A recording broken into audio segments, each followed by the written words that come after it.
Hello, my name is Andrea Wilson, and I'm the curator of the Craigleith Heritage Depot, and welcome to Our Military Heritage. This series, Our Military Heritage, is to share with you the stories from our community within the town of the Blue Mountains of our military past. So previously, I've shared with you our 19th and early 20th century histories, and today we're going to be focusing on World War II. We've received funding from Veterans Affairs Canada at the museum to digitize our military collection, and we're hoping to reach out to the community as well. And if any member of the community wishes to join us in this process, we can also digitize your material and add it to our collective memory. So what we're hoping to do is to celebrate your ancestors or people in your family who have had a military past, and we want to honor and celebrate them. And this project really brings it all together online so that people in our community today and students and researchers can have access to this information and use it for their own interests. So if you want to connect with me on this project, please email me at depot@thebluemountains.ca. So we're going to head into World War II. And in 1933, Hitler and the Nazi Party brought a dictatorship to Germany. It was one of 3 countries to start aggressive action against their neighbors. Germany seized Austria and occupied Czechoslovakia in 1938. Italy attacked Abyssinia in 1935 and occupied Albania in 1939. And Japan invaded Manchuria in 1931 and attacked China in 1937. So other countries in Europe and Canada, they had policies of appeasement at this time. But it was really the Nazis' military aggression into Poland in 1939 that made Britain and France abandon that appeasement stance, and they actually sided with Poland. So September 1st, 1939, Britain and France declared war on Germany. 2 days later,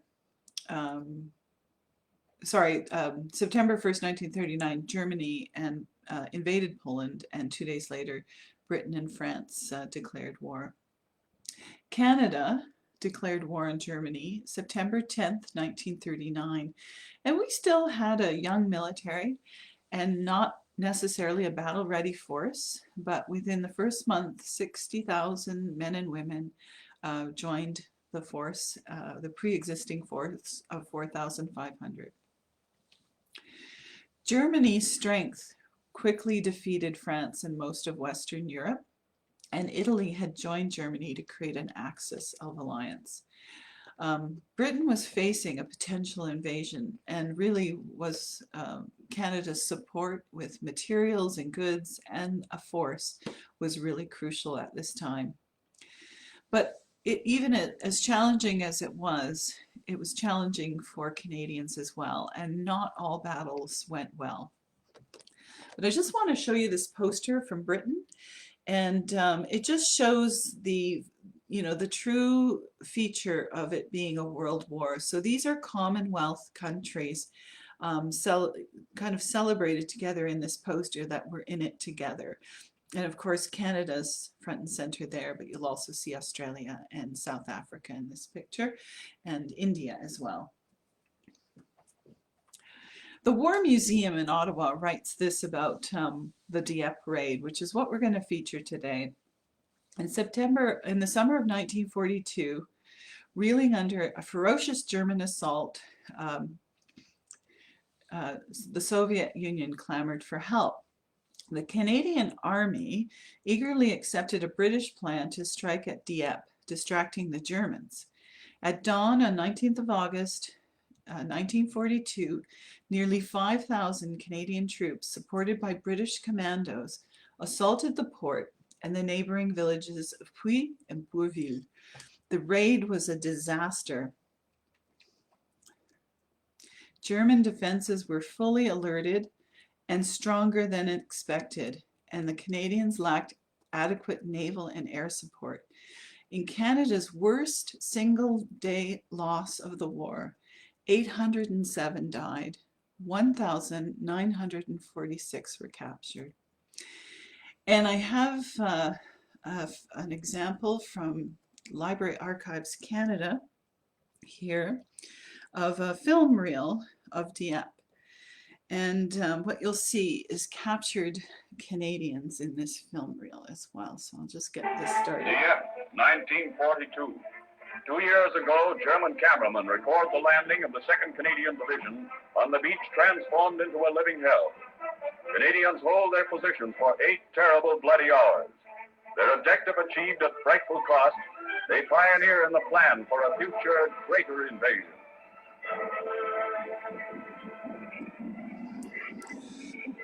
So there was a future invasion, but not at that time. And we are really proud or pleased to have Tom Taylor's war diaries from this time. So Tom Taylor was involved in the raid at Dieppe, or in the action at Dieppe, and he was captured. And I want to read to you what happened on that day.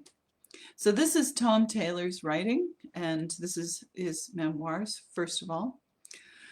On August 19th, the company was ready for action as we touched the shore at 6 a.m. in full daylight. I left the ALC with 35 men, but reached the stone wall with only 12. I then led the way up a 12-foot stone wall. At this moment, Major Gus Sinclair set off a Bangalore torpedo, and in doing so killed himself, but blew a gap in the wire. I went up a steep cliff with 10 men. Only 2 reached the top. All our men had been killed. I met Captain Ryerson, and we cleared a house of enemy. 1 hour later, the CO arrived, having cut his way through wire. Some of the artillery chaps joined us, and we eliminated 2 88mm batteries which were firing on the main beach at Dieppe from the height. Having run out of ammunition, we took cover in a heavily wooded area. We were all wounded, but managed to keep going. However, later in the afternoon, the CO made the decision to surrender. There were only about 10 of us. We surrendered, and without ammunition. I had only a pistol, and so we laid down our arms and then taken to a church near Dieppe. Now, the rest of what I'm going to read is from his actual diaries during his time as a prisoner of war. And so imagine you're in a prison camp. You don't have a lot of resources, so most of the diary excerpts are quite short. And I'm going to read little sections throughout the time he was incarcerated. So it starts off in 1942, so he's been taken. And the first one I'm going to read is September 8th, 1942. Issue of vegetables from garden left by the Belgians. Onions, tomatoes, lettuce, cucumbers, etc. Also issue of Argentine bulk RX. A great day. Still feeling weak. Amazing how lack of food can pull you down. October 3rd. Germans advise we can only receive 4 letters per month. Some sort of reprisal, because some laughed at the commandant on parade. He cut off our tea on Saturday and Sunday. The other thing, just as an aside, at this time, the Germans had been told that any German prisoner of war was kept in handcuffs. So for the first year that Tom Taylor was in this camp, he was in handcuffs as well. October 12th, living on German rations, though the soup is pepped up. Germans orders Germans order we are not to receive Red Cross food. Cold developed, and German doctor sent me to hospital. Handcuffs taken off. Quite a change. Spring bed, sheets, and warmth. Given a Red Cross parcel. Quite a bash. Met George Moss Tank Corporation. Given list of articles mother may not send in her parcels. No potatoes included. November 19th. The Germans supply us with new chain gadgets. No short regulation type of handcuffs, but have a chain about 18 inches attached to the handcuffs. The idea, more freedom and can open chest. Barking as dog chains brought to us. December 24th. Allowed out of chains at 1700 hours and out into the main camp. Carols sung by the choir on the stairs. Quite a lot of German beer issued. Quite a change from last year. So then we head into 1943, January 21st. Given the job of organizing hockey in the staircase. No ice as yet. Will be a little difficult in cuffs. So you're getting a sense of Tom's sense of humor, which is one of the things that I think was a big part of being able to make it through as a prisoner of war.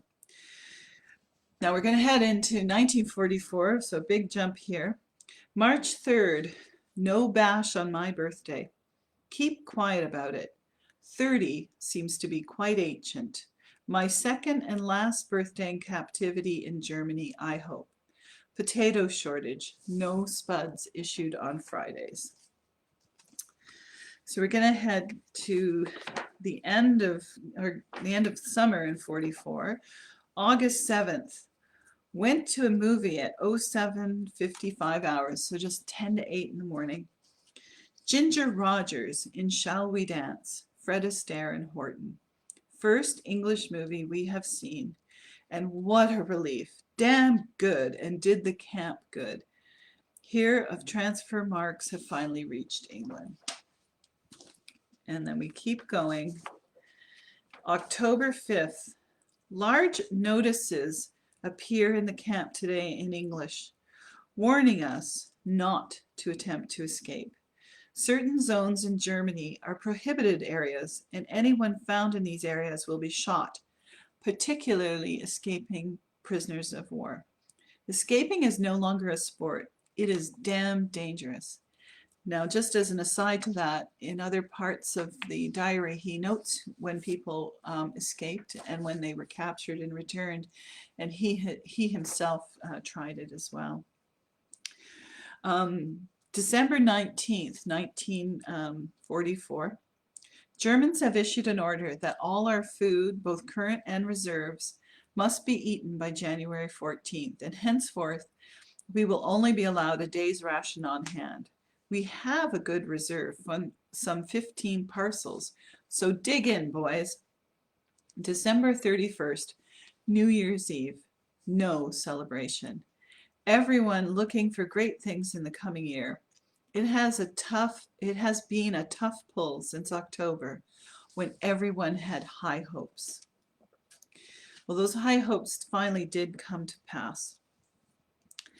And it happened in late March. And I'll just read to you what he writes. One day in late March, we were informed that we were to be marched out to the Alps and held as special hostages. The next day, we marched out of our camp early in the morning. At the same time, a formation of U.S. fighter aircraft saw us and opened fire. Over 20 were killed, but no Canadians. We went back to camp, and the Germans then ordered us to march by night. We hid by day in the woods.